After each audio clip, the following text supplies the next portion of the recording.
हाय दोस्तों, आज मैं आपको शब्द के बारे में बताऊंगी। शब्द क्या होते हैं?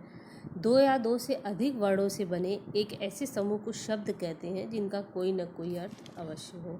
अर्थात शब्द वो होते हैं जिनका कोई अर्थ होना चाहिए, ये आवश्यक है। बनावट के आधार पर शब्द भेद कितने होते हैं? बनावट के आधार पर शब्द भेद 3 होते हैं। पहला होता है रूढ़, दूसरा होता है यौगिक और तीसरा होता है योग रूढ़।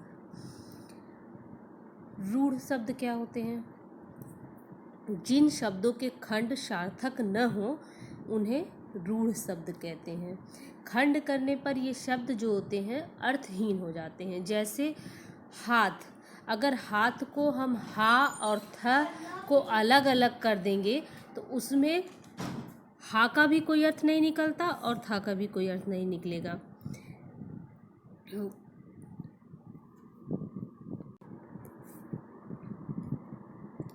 यौगिक शब्द, जो शब्द कई सार्थक शब्दों के मेल से बने हों वे शब्द यौगिक कहलाते हैं। जैसे हिमालय, हिम धन आलय, इसमें हिमालय को हिम और आलय में आलय को भी अलग कर देने पर, हिम और आलय को अलग अलग कर देने पर हिम का भी अर्थ आता है। हिम का अर्थ बर्फ हो जाता है और आलय का अर्थ हो जाता है कोई निवास स्थान। इनमें दोनों को अलग अलग करने पर भी इनका जो अर्थ है वो सार्थक आता है, इसलिए इन्हें यौगिक शब्द कहते हैं। योग रूढ़ शब्द क्या होते हैं?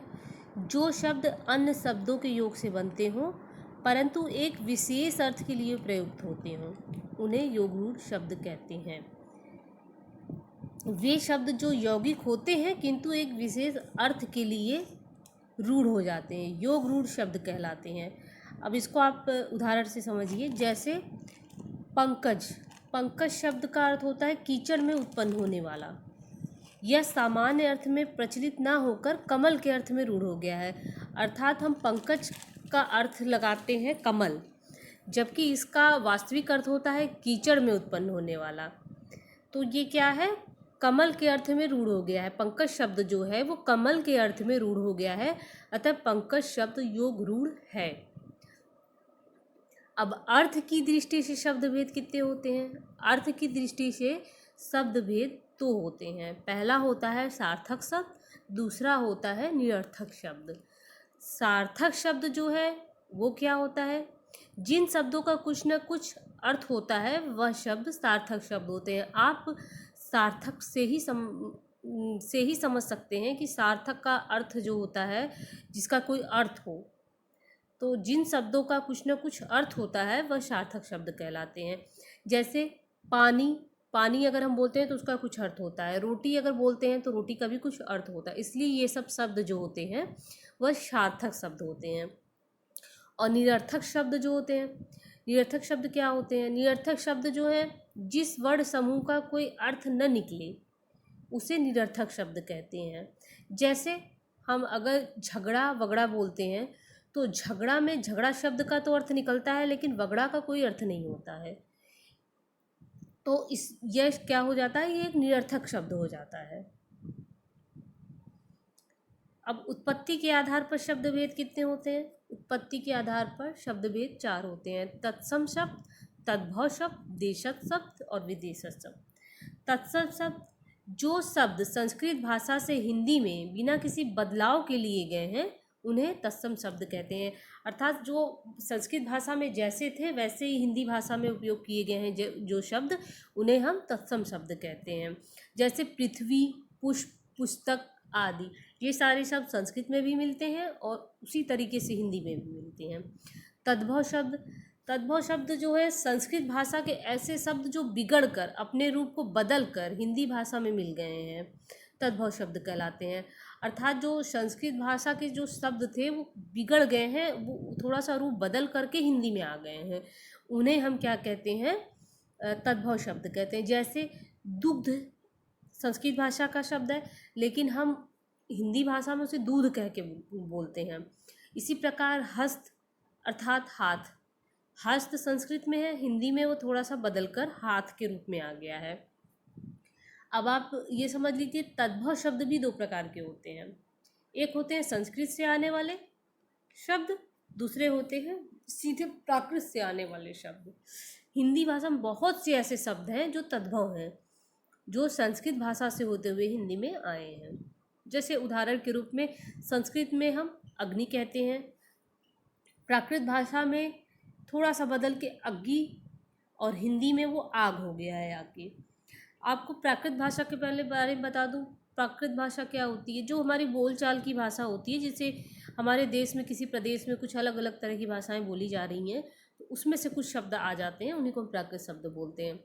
तो संस्कृत शब्द जो है और प्राकृत और हिंदी में, अब जैसे संस्कृत में पुष्प बोलते हैं, प्राकृत भाषा में कुछ लोगों ने पुष्प कहा, फिर वो फूल हिंदी भाषा में आते आते फूल हो गया। तो इस तरह से हो गया संस्कृत से आने वाले शब्द और सीधे प्राकृत भाषा से आने वाले शब्द। अब देशज शब्द क्या होते हैं? देशज शब्द वे शब्द जो अपने ही देश में विभिन्न प्रदेशों में आम भाषा में प्रचलित थे, हिंदी में आ गए हैं, देशज शब्द कहलाते हैं। जैसे पगड़ी, लोटा, कटोरा, खिड़की आदि, ये ऐसे शब्द हैं जिनकी उत्पत्ति कहाँ से हुई है इसका पता हमें चल ही नहीं पाता है। ये अपने ही देश में कहीं बोले जाते रहे होंगे, जो धीरे धीरे हिंदी में आ गए हैं। विदेशज शब्द, विदेशी भाषाओं से हिंदी भाषा में आए शब्दों को विदेशज शब्द कहते हैं।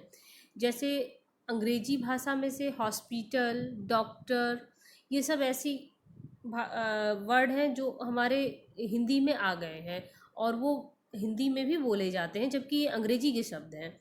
इसी तरह फ़ारसी के कुछ शब्द हैं, जैसे आराम है, गिरफ्तार वगैरह है, ये सब भाषा भी फ़ारसी के हैं, शब्द हैं, लेकिन हम लोग इसे हिंदी में ही बोलते हैं। अरबी से भी हैं कुछ, किस्मत, ख्याल आदि, किंतु उन्हें भी हम लोग हिंदी भाषा में ही इस्तेमाल करते हैं। तुर्की से चाय, पटाखा, पुर्तगाली से कमीज, साबुन आदि, ये सारे ऐसे शब्द हैं जो कि दूसरी भाषाओं से आए हुए हैं, किंतु आजकल हिंदी में प्रचलित हैं ये सारे शब्द। अब आपको प्रयोग की दृष्टि से शब्द भेद कितने होते हैं? वाक्यों में शब्दों का प्रयोग किस रूप में किया जाता है, इस आधार पर हम शब्दों को दो वर्गों में बांटते हैं। पहला हो जाता है विकारी शब्द और दूसरा हो जाता है अविकारी शब्द। विकारी शब्द क्या होते हैं? विकार का अर्थ होता है कि परिवर्तन। तो वे शब्द जिनमें लिंग, वचन, कारक आदि के कारण परिवर्तन आ जाता है, उन्हें हम विकारी शब्द कहते हैं। जैसे लिंग के आधार पर कैसे परिवर्तन होता है? जैसे हमने कहा लड़के पढ़ते हैं, फिर उसको हमने चेंज कर दिया लिंग के आधार पर, लड़की पढ़ती है, यहाँ पे लिंग चेंज हो गया।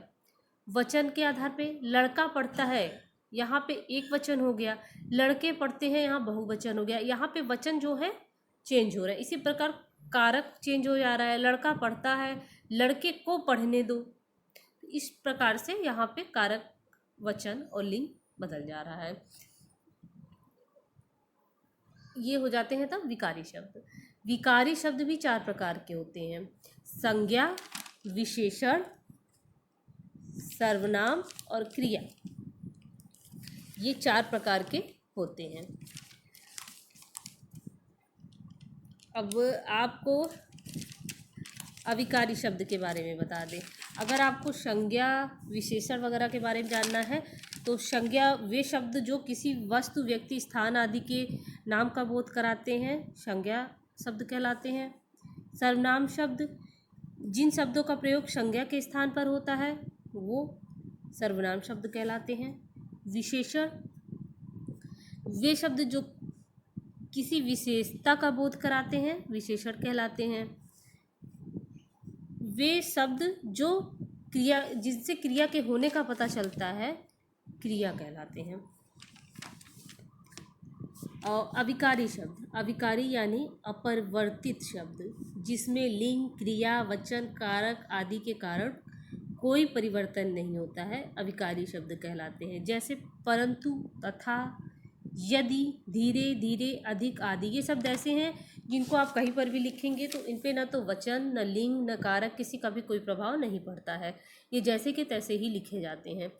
अविकारी शब्द भी चार प्रकार के होते हैं। इसमें होते हैं क्रिया, विशेषण। क्रिया की विशेषता को बताने वाले शब्द जो होते हैं वो क्रिया विशेषण कहलाते हैं। संबंध बोधक, संज्ञा सर्वनाम के मध्य संबंध बताते हैं जो शब्द, उन्हें संबंध बोधक कहते हैं। अब समुच्चय बोधक शब्द कौन से होते हैं? समुच्चय बोधक को दूसरे शब्दों में योजक भी कहा जाता है। उदाहरण में जैसे वरना, किंतु, परंतु आदि शब्द होते हैं, इन्हें समुच्चय बोधक कहते हैं। विस्मयादि बोधक, विस्मयादि बोधक का अर्थ होता है आश्चर्य। जहाँ पे कोई आश्चर्य हो रहा हो, ऐसा कोई भाव हो जहाँ पे आश्चर्य का भाव आ रहा हो, तो वहाँ पे क्या होता है? विस्मयादि बोधक शब्द होते हैं। धन्यवाद। अब आप लोगों को कल मैं पद के बारे में बताऊंगी।